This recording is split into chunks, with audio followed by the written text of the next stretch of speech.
Welcome to the Build Business Acumen podcast, where we deliver practical knowledge and powerful guidance.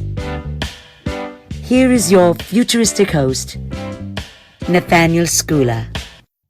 Got another really exciting interview with a chap called John McDonnell, and he has launched and marketed a number of successful global brands, and he's highly regarded as a leader in the drinks industry. And he used to be European VP of Sales for Seagrams, which is a huge business, and he used to lead $1.1 billion of sales in Europe. He also grew the expansion of Patron in the world into over 130 countries and islands, and Patron became the world's #1 tequila brand. Yeah, he's now actually managing director of international for Tito's Handmade vodka. They are now in over 130 countries in just 5 years with his experience, and he's heavily involved with charities and things like this, and the Patron Tequila brand, and grew it into, I believe it was 150 countries. Is that right, John? It was very close to 150 countries. Became a global brand. For anyone that doesn't know it, it's got a really nice iconic bottle. You also, I believe, didn't you launch a coffee version of it as well? Yes, Patron XO Cafe. That was the coffee version. I remember drinking a few of those a few years ago. Yeah, very high in caffeine. Yeah, you're not kidding. I certainly didn't get any sleep.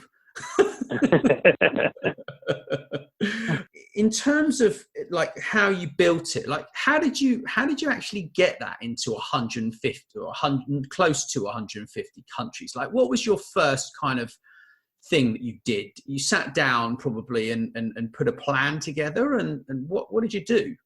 Well, the light bulb went on when I was flying through different airports, and I looked at the duty-free selection in the liquor section. And what I observed was all the duty-free customers had high-priced scotches, Canadian whiskeys, and cognacs. And then I looked at the tequila section, and they had, $8 bottles of tequila. And they're not going to keep the store open or the lights on selling $8 bottles of tequila. So I went to them and I said, why don't you try this proposition? Patron, we're priced about $40, $45. Why don't you upsell all your tequila consumers? So all the duty-free customers bought into that concept. And then once we started making headway in the duty-free shops, we went to the different countries and said, hey, look at the business we're doing in duty-free.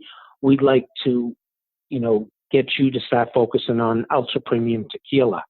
So that's pretty much the long and the short of it.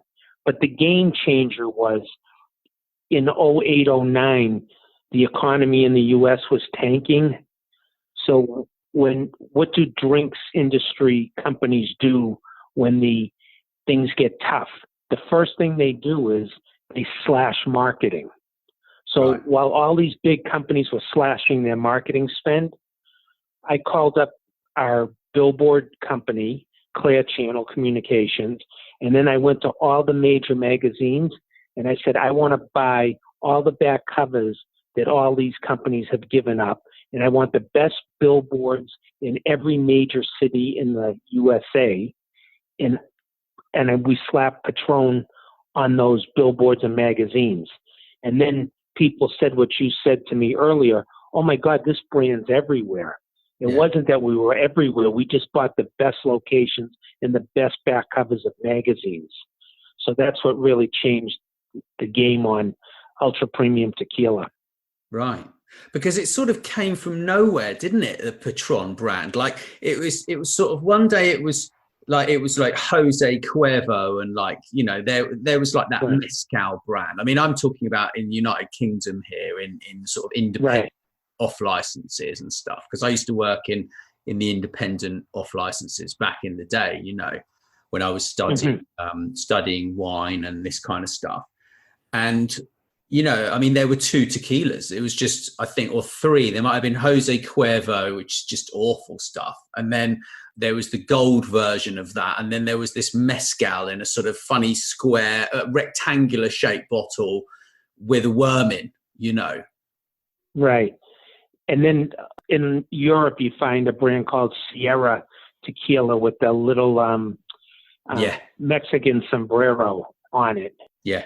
So the other thing is, when you mention the word tequila to somebody, if you're in a group of people, somebody will pop up and immediately start telling you about this horrible experience they had. Yeah. By shooting tequila, and then they didn't feel well, got sick, woke up with an awful headache. So when we were building Patron, we didn't talk about tequila. We said, we want you to try an ultra premium white spirit. And after they sampled it, they'd go, well, what is this? And we'd say, oh, that happens to be tequila. And then most people would go, oh my God, I don't remember tequila tasting so good. And so all these components together is what really propelled it to become a global iconic brand. Right. I'm sitting here nodding away. It takes me back to my old drinks industry days, and it's a fantastic industry to be in. But it's like, so Patron, would you call it like a sipping tequila? There's higher marks that I would say, yes, it's a sipping tequila, but a lot of the people still consume Patron in shots or in margaritas. Right. But do they do the sort of salt and lemon stuff with Patron or not? If you understand the quality of the brand, you wouldn't do the salt and the lime.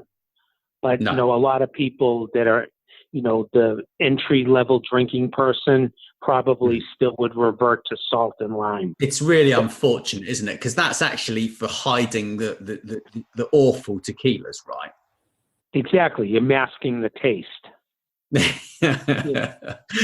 Dreadful. It's dreadful. It was a great brand, but now, Patron is starting to lose a lot of its distribution in bars and restaurants because a lot of people in the business feel it's too mainstream, and they've started cutting the price and chasing volume. Right.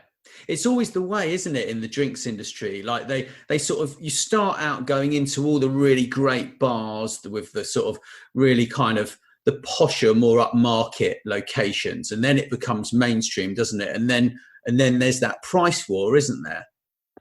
You just nailed it. That's exactly what happens. And then like the premium outlets just turn around and say, well, if it's going to be stocked in the supermarkets, I'm not buying it anymore. Or if it's in a big company, a chain of bars, then they go, well, we don't want it anymore, right? Because it takes like the exclusivity. Is that how you'd put it? Yeah, when you go to big box type of outlets and price cutting supermarkets like you have in the UK, then it takes the profitability out of the brand. So that's why you have to be careful.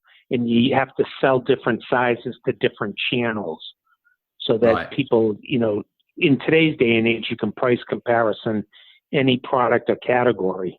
It's often the way, isn't it, when they just sort of, they have like a different label for in the on licenses for like the bars, and then a different label for the sort of off trade, like supermarkets and places like that, right? Yeah, there's a lot of your supermarkets do private labeling. Yeah. To differentiate from the other brands.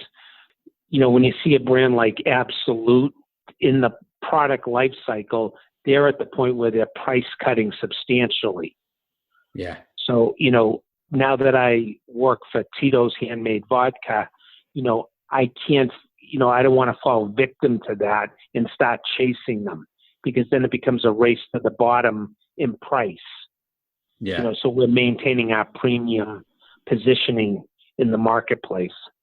Yeah. So with your premium positioning on the Tito's vodka, right? Yes. Is that down to like the process that you guys use when you actually distill that and age it and stuff, or what? Yeah, well, Tito's Handmade vodka is 6 times distilled, and we use the only grain we use is corn. It's 100% corn based, which makes it naturally gluten free. And in Tito, whose last name happens to be Beverage, just spelt slightly different, and you can't make this stuff up. He built the first still that he used to make Tito's Handmade vodka. And his focus when he started to make the vodka was he wanted to make a vodka that women could enjoy straight up or on the rocks without any mixers. Right. You'll find a lot of people that consume Tito's globally just drink it on the rocks or with a splash of club soda. Right. Right. And that's our point of differentiation. A lot of people out there that might be listening to this will say, oh, all spirits are gluten-free. And that's not the case, because you can't guarantee that you've distilled out the gluten of all the different brands that are out there. So we have a certificate that supports that this brand is 100% gluten-free. Wow. Well, I think 6 times distilling it gives it a massive differentiator anyway, doesn't it? Because of the smooth flavors, right? Yes, you're spot on. I drink Tito's just straight up. I mean, it's just chilled down. It's just so smooth. Right. Right. And so how many countries over there at the moment? You're managing director of international business over there right now, right? Yes, I handle everything with the exception of Canada and U.S. domestic business. So, duty free in all the markets outside the U.S. and Canada. Fantastic. So how many countries are you currently in then with Tito's, John? Tito's, we just launched countries and islands. We're in 145. Wow. Fantastic. And how big is the distillery? Like, I mean, what sort of volume are you kind of going for? Can you talk about that? Or no, it's a private company, so we don't disclose revenue or cases. Okay. It continues to be a favorite among the U.S. population. Wow, fantastic. So, in terms of kind of building a global brand, right? We were talking a bit earlier about business successes and this kind of stuff, and we both sort of agreed that when people get things wrong in business, that's generally the sort of important lessons, yeah, because everyone talks about business success, but in fact, without having something go wrong, reaching success is very difficult, isn't it? So what do you want to talk about? Anything that sort of went wrong that really created success in your career?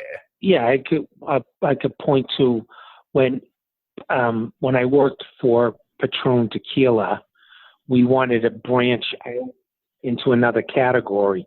So we purchased the vodka, and the name of the brand was Ultimate Vodka. And, it fit in that $40 price position in a very cool, sleek looking package. Mm-hmm. But the consumers, couldn't differentiate. Here we were an ultra premium tequila company. Why were we in vodka? So it just put a tremendous strain on the organization trying to branch out. And what we should have done was just stay focused on what we did well, which was making tequila. So, I learned a valuable lesson in that. So at Tito's Handmade Vodka, we're not into any other categories. We do not make flavors. We do what we do well, and that's produce, sell, and market Tito's Handmade Vodka. Right. We're not branching on. Yeah, it makes a lot of sense, because they come along, don't they? And they sort of dilute the brand, right? I mean, because Absolute, like you watched Absolute, right? It came along, it was a great vodka, yeah? And then they were like, oh, well, how are we going to stretch this out? And I know, we're going to launch like an apple flavor, and then, and all these kind of cheap sort of flavors, yeah. Right. And that's a quick way to like dilute the quality of the brand, right? Right. Well, I mean, Smirnoff went so far as they were making flavors like birthday cake and cupcake. I mean, and then finally the consumer said enough is enough. Cotton. There was a cotton candy vodka. I mean, so then you're right. You dilute the base brand. Yeah. Yeah. I mean, over here in the UK right now, everyone's going into distilling. Like there's just a mad upsurge in new companies distilling spirits, right?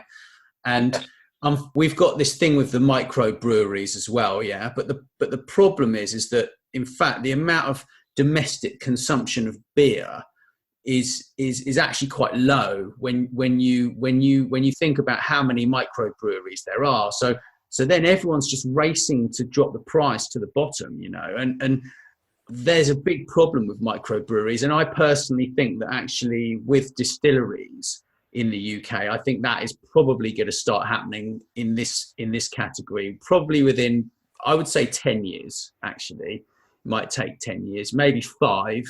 But I think that, when you think of, you've got the big brewers who've got stills, like you've got Adnams, they've got their own still, and then you've got all these little sort of niche producers, and it's a bit like the Wild West, really, the way it's going over here right now. Yeah, if one more person talks to me about gin, it just makes me crazy. There's so many gins. The proliferation of gins is just mind blowing. Yeah.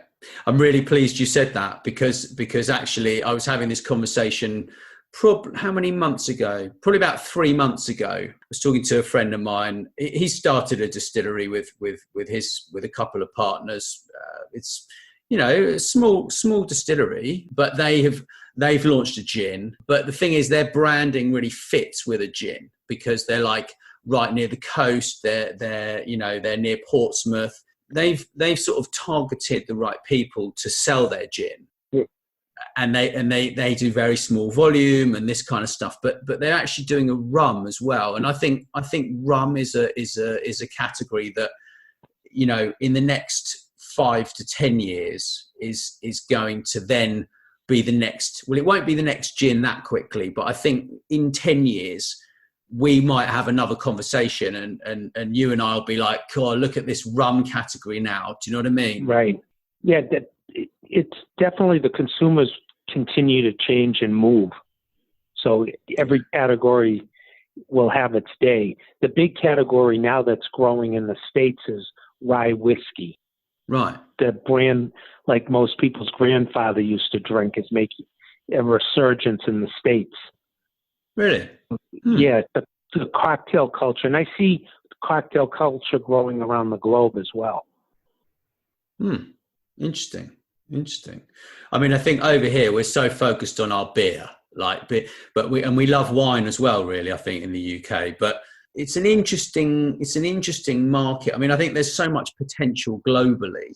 I think that's the major problem with people is that they don't look globally. They actually just look locally to sell their product. And there's so much opportunity out there. I mean, if you use the high quality ingredients, right?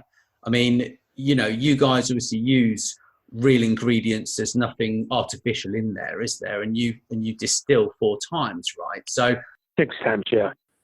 To reach that sort of high quality, I think people are really interested in like the traceability of the ingredients. I mean, I think that's the most important thing. I mean, certainly in the category of rum, I mean, I've been learning recently a bit about rum, and like, molasses is like poison, and rum is, unfortunately some rum is made still from molasses, and the consumer doesn't really know. And that's a major problem that we've got in many drinks categories, Yeah, it's a high sugar. Actually, it should be made from sugarcane. They've launched a new distillery in Grenada, which looks quite interesting because what they're doing, they're actually harvesting the sugarcane and then they distill it on the same day, which I find hugely interesting because then it preserves the quality of the sugarcane, right?